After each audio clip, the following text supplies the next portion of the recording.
الغرض بیت المقدس کے ساتھ چونکہ ہمارا ایمانی رابطہ اور تعلق ہے، بیت المقدس کے ساتھ اور سرزمین فلسطین کے ساتھ جو ہے ہمارا ایمانی رابطہ اور رشتہ ہے۔ ہمارے پیارے آقا کریم علیہ الصلوۃ والسلام نے معراج کا جو آسمانی سفر اختیار فرمایا ہے، مسجد حرام شریف سے مسجد اقصی، مسجد اقصی سے پھر آپ نے آسمانوں کی طرف مقام تلاوت اللہ فکان کعبہ قوسین او ادنی کی طرف، اور صدیوں مسلمانوں نے وہاں خدمت سر انجام دی ہے۔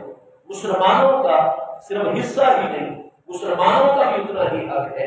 الغرض ہمارے پیارے مصطفیٰ کریم علیہ الصلوۃ والسلام نے یہ خبریں ہمیں جو آج ہو رہا ہے اہل فلسطین کے ساتھ، یہ سارا کچھ احادیث کریمہ میں پہلے سے موجود ہے، لیکن علاج اس کا کیا ہے؟ مسلمانوں کا اتحاد اور اتفاق۔ قرآن مجید فرقان حمید نے مصطفیٰ کریم علیہ الصلوۃ والسلام کے پیروکاروں کو، آپ کی تصدیق کرنے والوں، آپ کی غلامی کے دائرے میں آنے والوں کو امت مسلمہ قرار دیا، ایک امت قرار دیا۔ اور ہمارے پیارے آقا کریم علیہ السلام نے اس امت کو متحد رکھتے، کوئی چاہے کالا ہو یا گورا مسلمان ہو، عربی ہو یا اجمی مسلمان ہو، غریب ہو یا امیر مسلمان ہو، ان سب کو آپس میں بھائی بھائی قرار دیا۔ عملی طور پر محبوب کریم علیہ السلام نے ہجرت سے پہلے بھی مواقعات کا وعدہ کیا تھا، کمزور مسلمان کو طاقتور مسلمان کا بھائی بنا دیا کہ تم اس کی حفاظت کرو۔ اسی طریقے سے ہجرت کے بعد ایک انصاری کو محبوب علیہ السلام بلاتے تھے اور ایک مہاجر کو بلاتے تھے اور فرماتے تھے تم آج کے بعد ہمیشہ کے لیے آپس میں بھائی بھائی۔ وہ معاہدہ مواقعات آج بھی ہمارے اندر چل رہا ہے، جو اللہ پاک کے حکم پر ہمارے پیارے مصطفیٰ کریم علیہ السلام نے قائم فرمائے۔ قرآن پاک 26ویں پارہ سورہ حجرات آیت نمبر 9 میں انما المؤمنون اخوۃ، تمام کے تمام ہوئے زمین کے اہل ایمان آپس میں بھائی بھائی۔ محبوب کریم علیہ السلام نے فرمایا کہ میری امت کی مثال مسلمانوں کی مثال کل جسد ایک جسم کی مانند ہے، کہ جسم کے اگر ایک حصے میں تکلیف ہو تو پورے کا پورا جسم جو ہے وہ اس تکلیف کو محسوس کرتا ہے اور بے چین ہو جاتا ہے اور بخار میں مبتلا ہو جاتا ہے۔ کل جسد مسلمانوں کی مثال ایک جسم کی طرح ہے۔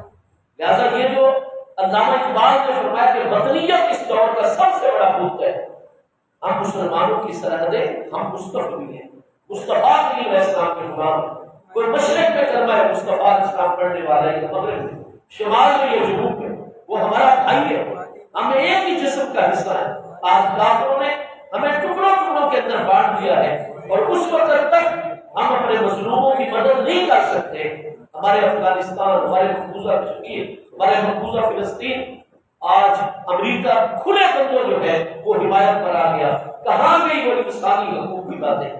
برطانیہ کھل کر آ گیا ہے عالم اسلام کے مقابلے میں۔ کہاں انسانیت؟ 500 سے زیادہ چھوٹے بچے جو ہے وہ شہید کیے جا رہے ہیں۔ کیا اب خواتین کا کوئی خیال؟ وجہ یہ ہے کہ وہ مسلمان ہیں، اور مسلمانوں کی کمزوری یہ ہے کہ ہم متحد اور متفق رہتے ہیں۔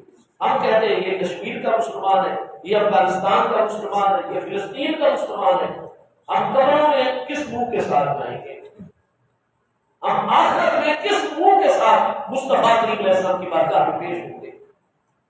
ہم سب کا یہ فریضہ ہے ہم آواز بلند کریں، اور ہماری پاک افواج جو بار بار پاکستان کو فتح کرتی ہے مہربانی کریں اور ایسی حکمت عملی اپنائیں۔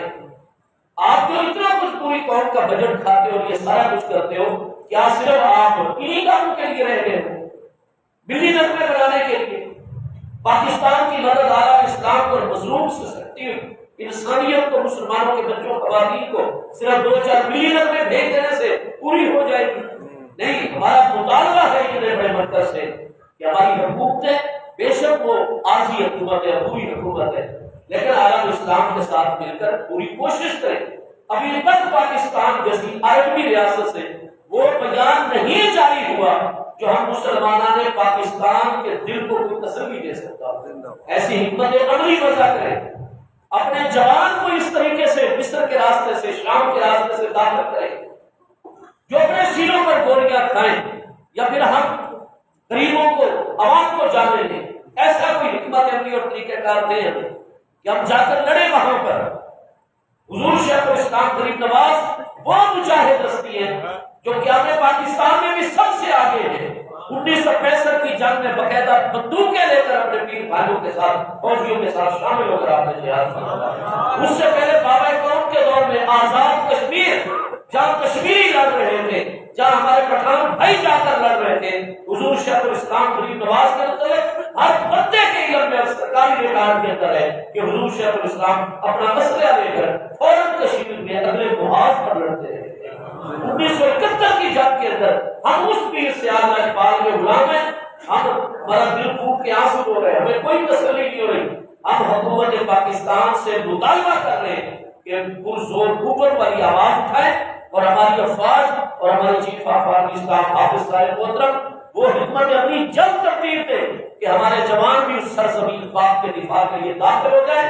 ہوتے رہیں گے امن مذاکرات، دنیا آئے گی، لیکن جتنا نقصان ہو رہا ہے یہ نقصان کیسے برداشت کیا جا سکتا ہے کہ انسانی انبیاء جنم دے رہے، وہاں پانی نہیں، وہاں دوائیاں نہیں، وہاں خوراک نہیں، اور پہلے بھی وہاں سیمنٹ تک نہیں اسرائیل جانے دیتا کہ کہیں اپنے گھروں کو مضبوط نہ کر لیں۔ لہذا مضبوط طریقے سے پاکستان آواز اٹھائے اور وہ اقدام کرے کہ عالم اسلام متحد ہو۔ اللہ پاک ہمارے مظلوم فلسطینی بہنوں بھائیوں کی مدد فرمائے۔ آپ سب کو جزا عطا فرمائے، شکر دینا۔